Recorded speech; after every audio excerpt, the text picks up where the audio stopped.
kasus tindak pidana persetubuhan dan atau pencabulan terhadap anak.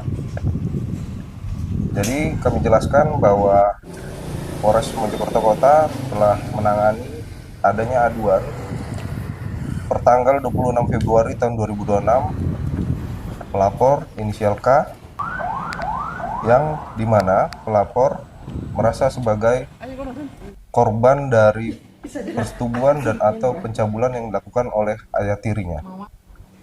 Kami jelaskan terkait dengan kronologis kejadian bahwa pada hari Rabu tanggal 4 Februari 2026 itu sekira jam 23.30 WIB di dalam rumah korban diminta secara paksa untuk melayani pelaku, di mana pelaku merupakan ayah tirinya dan korban dipaksa untuk berhubungan layaknya suami istri.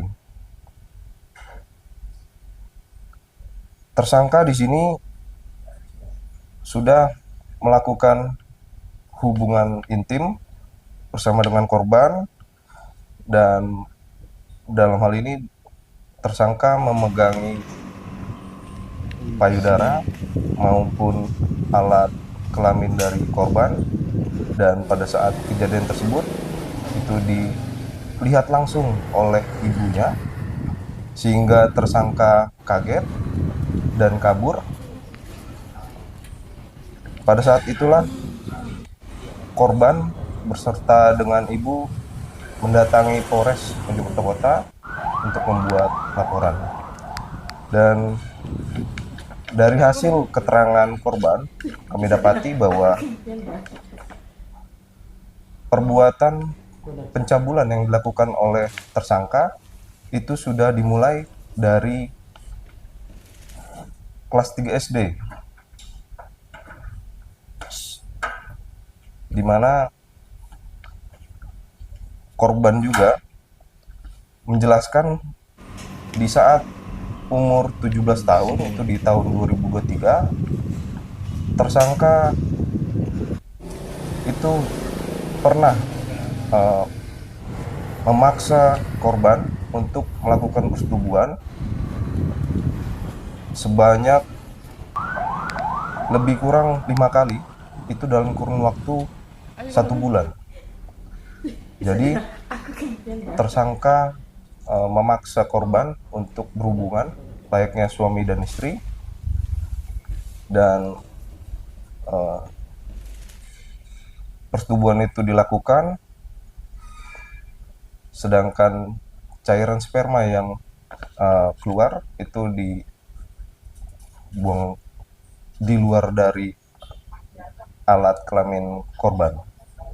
Dan kami jelaskan terkait dengan modus operandi bahwa tersangka melakukan persetubuhan dan atau pencabulan itu pada saat rumah sepi, di mana TKP-nya juga dilakukan di rumah di wilayah Magersari, dan perbuatan untuk pencabulan maupun persetubuhan tersebut sudah dilakukan dari kurun waktu 2020 sampai dengan 2026. Kalau berdasarkan keterangan dari korban, sudah dilakukan lebih dari 10 kali. Untuk tersangka inisial EM merupakan ayah tirinya dan merupakan warga dari Magersari juga, Kota Mojokerto. Untuk barang bukti yang kami amankan itu berupa 1 buah baju kaos lengan pendek, 1 buah celana kaos, pakaian dalam, dan pakaian dalam wanita yang berwarna. Untuk pasal yang dipersangkakan itu kami menerapkan pasal 6C Undang-Undang TPKS dan atau pasal 473 ayat 1 dan ayat 2 huruf B dan ayat 3 huruf C dan ayat 9, dan atau pasal 418 ayat 1 Undang-Undang RI nomor 1 tahun 2023. dengan ancaman maksimal 12 tahun. Demikian yang dapat kami sampaikan untuk warga Mojokerto Kota. Dalam hal ini kami Polres Mojokerto Kota sangat mengatensi terkait dengan adanya perbuatan tindak pidana yang terjadi dan segala bentuk uh, tindakan yang sifatnya perbuatan persetubuhan maupun pencabulan dapat langsung diadukan kepada kami agar kami bisa tindak lanjuti.